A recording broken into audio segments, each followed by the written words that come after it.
আপনার জীবনে প্রেম এসেছিল, চলে গেছে, এখন আপনি কি করবেন? ওর কথা ভেবে ভেবে আপনার জীবন শেষ করে দেবেন? না, এটা কখনোই করবেন না, কারণ এটা হচ্ছে বোকামি।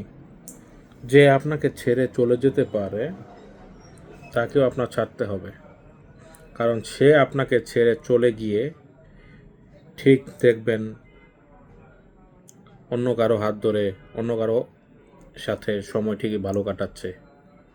বাট আপনি কেন তার কথা চিন্তা করে আপনার সময় নষ্ট করবেন? অনেকেই দেখছি বিভিন্ন ধরনের নেশা করে, অনেক কিছু করে, সুসাইড পর্যন্ত করতে চায়, কিন্তু বাট এটা করা যাবে না। এগুলো থেকে সম্পূর্ণ বিরত থাকবেন। কেউ যদি আপনাকে ছেড়ে চলে যায় তাহলে আপনি তার কথা সম্পূর্ণ ভুলে যান। নতুনভাবে আপনি লাইফটাকে সেট করেন, নতুনভাবে বাঁচতে চেষ্টা করেন। দেখবেন তার থেকে ভালো কেউ আপনার জন্য অপেক্ষা করতেছে এবং আপনার জীবনে আসবে আসবে বলে দিলাম। ভালো থাকবেন। আসসালামু আলাইকুম।